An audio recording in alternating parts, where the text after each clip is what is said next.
We talk about the top gaming news stories of the day here. We do it live. It's pretty self-explanatory. That's why we came up with the name. Yeah, we're like CNN with video games. Yeah, you know, except we're pro-violent video games. Not pro-violence, just pro-violent video games, unless someone asks for it.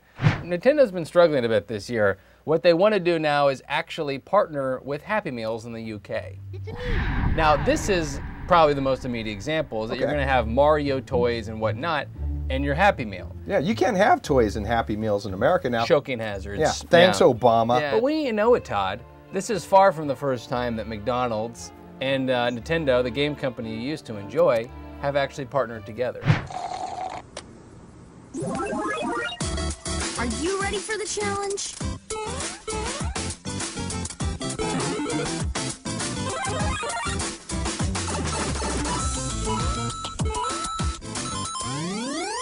Do you think they'll ever ship Wii Fits with the Happy Meal? Well, if you pay enough for a hamburger, I mean, you could probably drop 30 bucks. And you could work out. That'd be good Nintendo marketing. I don't know if that's exactly the demographic. So this is probably more that was the that picture. kid after he got his Happy Meal. Yeah. Fred Davison, I believe, is in our chat. Fred launched a Kickstarter for, I guess we can call it a game controller for Quadriplegics that allows you to blow into it and works on a PC and also a PS3. Yeah. And it allows them to play games. PS3 or PC video games using only their mouth.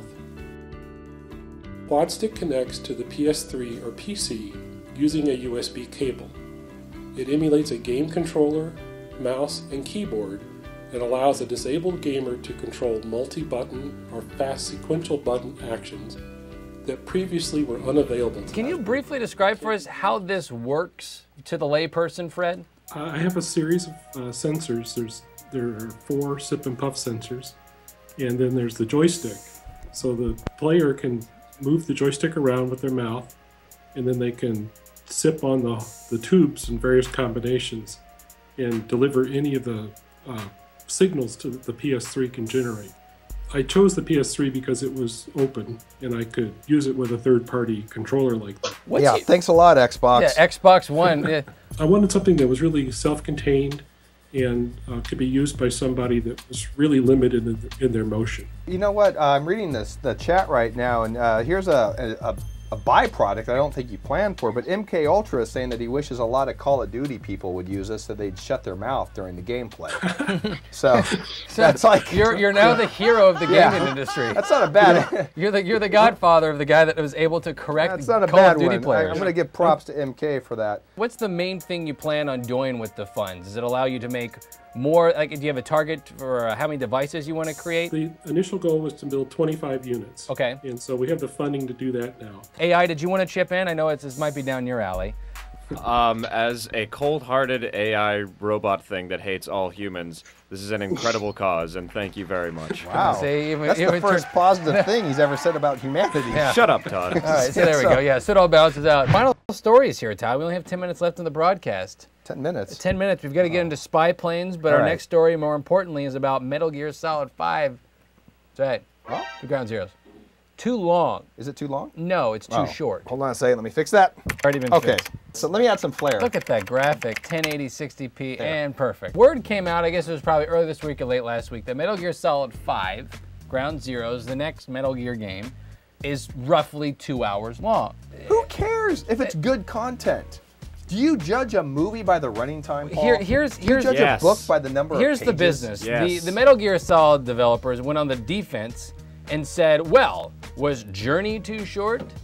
And their argument was basically Journey, a 2-hour game, was game of the year. Let me tell you something. First of all, there's only one bit of content I've ever been really pissed off by the running time, and that was Never Ending Story. Yeah, so you were pissed off the false advertising. Yeah.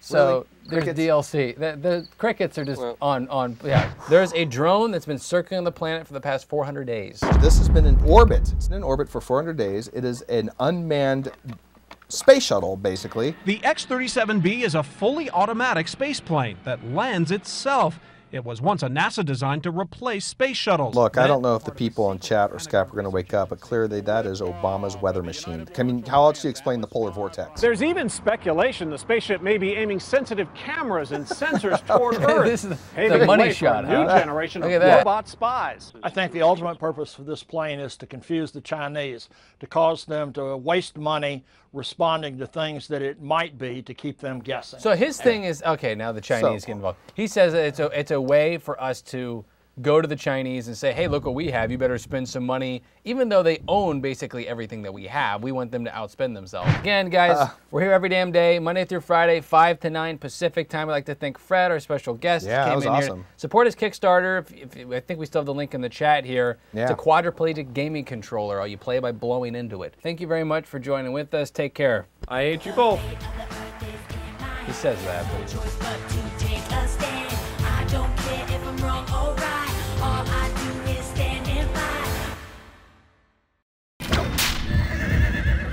That's awesome.